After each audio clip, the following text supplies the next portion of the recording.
ሮኒ ዘ ኪንግ ኮልማን በሁሉም ጊዜያት ካሉት ታላላቅ የስፖርት ቅርጽ ተወዳዳሪዎች መካከል አንዱ ነበር።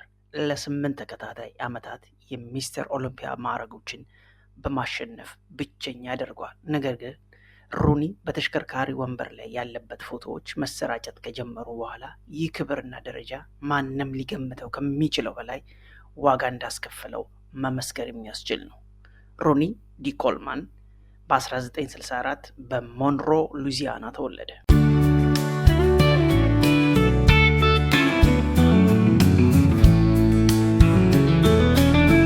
ኮልማን ከ13 ዓመቱ ጀምሮ ክብደት ማንሳት ጀመረ። በሁለተኛ ደረጃ ትምህርት ቤት ውስጥም ቀጠለ እና በኤዲ ሮቢንሰን የግራምቤሊንግ ቡድኖች ውስጥ መካከለኛ ተከላካይ ሆኖ ተጫውቷል። ምንም እንኳን ከኮሌጅ በሂሳብ ዲግሪ ተመርቆ ቢሆንም በዚህ መስክ ስራ ማግኘት አልቻለም እና ወደ አንድ ፒዛ ቤት አስተናጋጅ ሆኖ ተቀጥሮ ይሰራ ነበር። በዚያን ጊዜ ገቢው እጅግ በጣም አነስተኛ ስለነበረ በየቀኑ ከሰራው ከሚያገኘው ነፃ ፒዛ መብላት ነበረበት።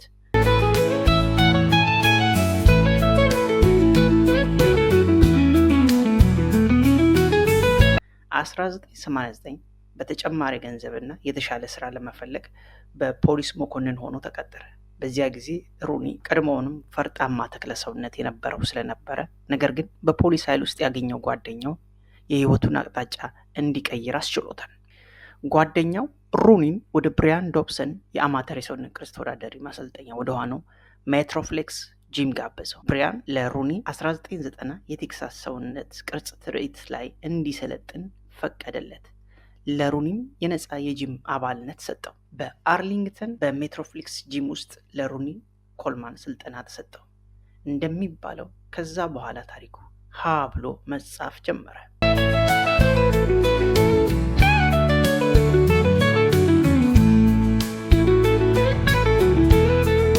ሮኒ የመጀመሪያ ትርኢቶቹን ካሸነፈ በኋላ ተጨማሪ ትርኢቶች ላይ በመሳተፍ ማሸነፍ ጀመረ። በዚያው ዓመት የፕሮ ካርዱን አግኝቷል። ሮኒ በ26 ዓመቱ ነበር ዓለም በእግሩ ስር እንዳለች ያወቀው። የስራ ትጋቱ ጎልቶ ታይቷል። ምክንያቱም በዚያ ጊዜ ሁሉ አሁንም ተራ ፖሊስ መኮንን ነበር እና ይህንን ስራ ከ1989 ጀምሮ እስከ 2003 ድረስ ቀጠለ። በጣም ስራዬን ወደዋለሁ ሲልም ተናግሯል። ዝናው እያደገ የክልል ውድድሮችን እያሸነፈ የክብደት ማንሳት ትርኢቶች ላይ እንኳን ሳይቀር ተወዳድሯል። በአካባቢያዊ ስኬትና በስራው ሚና ቢሳካለትም ሮኒ የበለጠ እንደሚያድግና የተሻለ ደረጃ እንደሚደርስ ያውቅ ስለነበረ በሰውነት ግንባታ ውስጥ ሊያገኘው የሚችለውን ታላቅ ሽልማቶችና ክብሮችን ሁሉ እያገኘ ሄደ።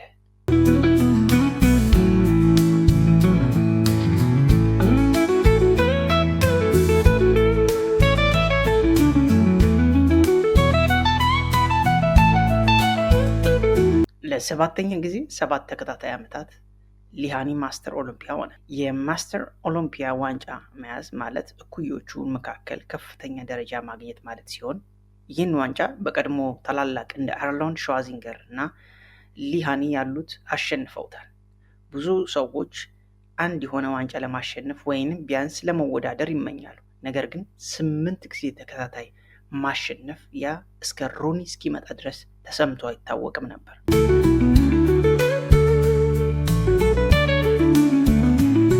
ነገር ግን ወዲያውኑ ስኬት አላገኝ። ሮኒ የመጀመሪያ ሚስተር ኦሎምፒያን በ1992 በተወዳደረ ጊዜ ደረጃ እንኳን አላገኝ። ስለዚህ በ1994 እንደገና ሞከረ። ከዚያም 15ኛ ደረጃ ይዞ ጨረሰ።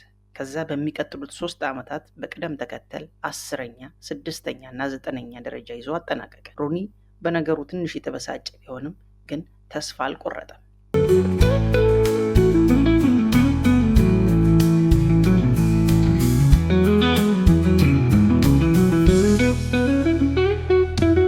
በ1998 ዶሪያን ያትስ 7ኛውን ማዕረግ ካሸነፈ በኋላ ከአንድ ዓመት በኋላ ሮኒ ከ4 ሌሎች ተፎካካሪዎች ጋር አሸንፎ መጣ። ሮኒ ከቀዳሚው ዓመት በጣም ተሻሽሎ ትርኢቱ ላይ ሲከሰት እንደገና የማይነጻጸር የስራ ትጋቱን አሳይቷል እና በተለይ ልቡና ነፍሱን ለስራውን እንደሚሰጥ አረጋግጧል። ሮኒ በ1998 የሚስተር ኦሎምፒያ ፍጻሜ ላይ ከፍሌክስ ዊሊየር ጋር ተፎካከረ። ከነዚህ ሁለት ሰዎች አንዱ በሁለተኛ ደረጃ $50,000 ቼክ ይወስዳል። ሌላኛው ደግሞ አንደኛ ደረጃ ሚስተር ኦሎምፒያ ማዕረግ ውድድር ማዕረግና $110,000 ቼክ ይወስዳል። በሁለተኛ ደረጃ ፍሌክስ ዊለር ሲወስድ አንደኛ ደረጃ ሆኖ ሩኒ አሸንፏል። ነገር ግን በዚያ ብቻ አላቆምም። በተከታታይ 7ኛ ጊዜ ድሎችን አሸንፎ ከሊሃ ጋር ተከታታይ ከፍተኛ ድሎች ጋር ራሱን እኩል አድርጓል። ይህ ስኬት ግን ብዙ ዋጋ አስከፍሎታል። ሩኒ በኦሎምፒያ ድሎች በልዩ ድምፁና በተለመደ አባባሎቹ ይታወቃል። የባሪ ማቦይ በሚለው አባባሉ በርካቶች ያውቁታል። ብዙ ጊዜ በዚህ ክብደት ማንሳት ውስጥ በጣም ከባባድ ኪሎዎችን ማንሳት የተለመደ ነው። በእነዚህ ጠንካራ የሰውነት ግንባታ ተወዳዳሪዎች መካከል እንደ አንዱ የሚከናወነው ድርጊት ነው። እናም ይህ አያስደንቅም። ነገር ግን የእሱን ለየት የሚያደርገውና አስፈሪ የሚያደርገው ስኳቲንግ ፕሮግራም አብሮ ስለሚሰራ ነው። የሩኒን ህይወት የሚቀይሩ ጉዳቶችንም አስከትሎበታል። በዚህ ስራው በጣም ብዙ ክብደት ሲሸከም በተለይ 800 ፓውንድ በአንድ ጊዜ በጀርባው ላይ ተሸክሞ ይህን ስኳቲንግ ፕሮግራም ሲሰራ በርካታ የዲስክ መገፋቶችን አስከትሎበታል። በተለይ በአንገቱና በታችኛው ጀርባ የመጀመሪያ ቀዶ ጥገናውን ከመጀመሪያው የዲስክ መንሸራተት በኋላ የመጣ ነው።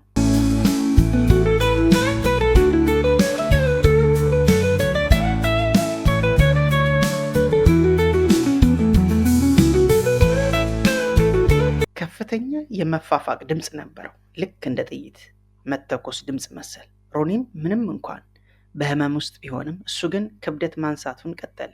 ይህም በሕክምና ሰዎች አደገኛ ደረጃ በመባል ይታወቃል። ነገር ግን እንደሱ ያለ አትሌት ያለው መንፈስ ግን ቀጥል፣ ጨርስ የሚል የአሸናፊነት ጠንካራ መንፈስ ነበር። የዲስክ መንሸራተት ምን ያህል ከባድ እንደሆነ እና ምን አይነት ችግር ሊያስከትል እንደሚችል ለማያውቁ የኤንኤችኤስ በዲስክ መንሸራተት ምክንያት ለሚችሉ ችግሮች ዝርዝሮችን አስቀምጧል። በሰውነት ውስጥ መደንዘዝ፣ መቆጣጠር አለመቻል፣ የጡንቻ ድክመት፣ በእግሮች ላይ ስሜት መጥፋት፣ በጊዜ ሳይታከሙ ከቀረ ወደ ባሰ ወይም ዘላቂ የነርቭ ጉዳት ሊያመራ ይችላል። በመጨረሻ ሩኒ ለዚህ ጉዳት አስፈላጊውን ቀዶ ጥገና ተደረገለት እና ከዚህ ቀዶ ጥገና በኋላ በ2007 ጥሩ ስሜት እንደተሰማው ተናግሮ መደበኛ ክብደት ማንሳቱን ቀጠለ።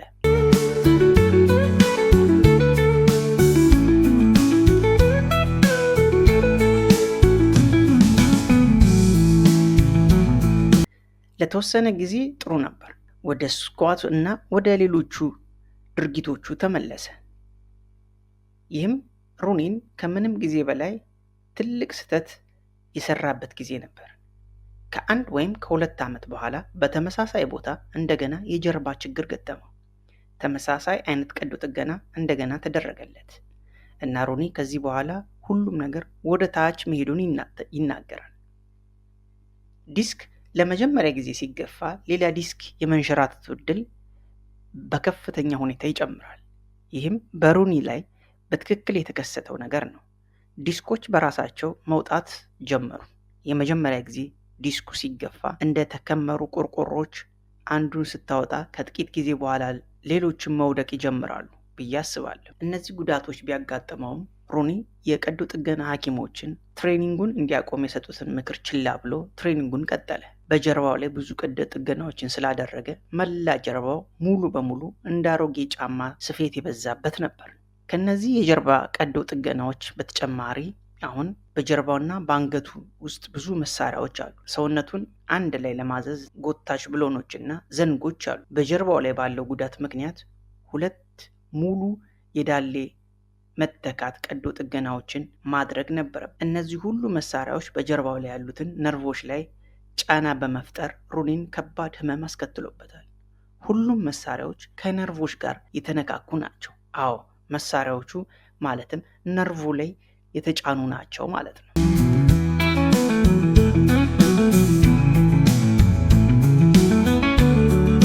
እና በዚህ ሁሉ ምክንያት ሩኒ ያለነዚህ እርዳታ መሳሪያዎች መራመድ እንደማይችል፣ ነገር ግን ሩኒ ይህንን እንደማይቆጭበት ይናገራል። እሱ ተፈጥሯዊው ተወልዶ አትሌትና አሸናፊነት ነው። ይህ ዋጋ ሊኖረው እንደሚችል ያውቅ ነበር። እሱ እንደገና እድል ቢሰጠውና ቢኖር ምን ማድረግ እንደሚፈልግ ተጠይቆ ሁሉንም ነገር እንደገና መልሽ ያደርገው ነበር ብሎ ተናግሯል። ይህ ነው ሩኒ ከሌሎች የሚለየው። ለመለማመድ፣ ለመወዳደርና ለማሸነፍ የማይጠግብ ፍላጎት አለው። ሩኒ ኮልማንን መልሰን የማናገኝበት ምክንያት እንደዚህ አይነት ምክንያቶቹ አንዱ ናቸው።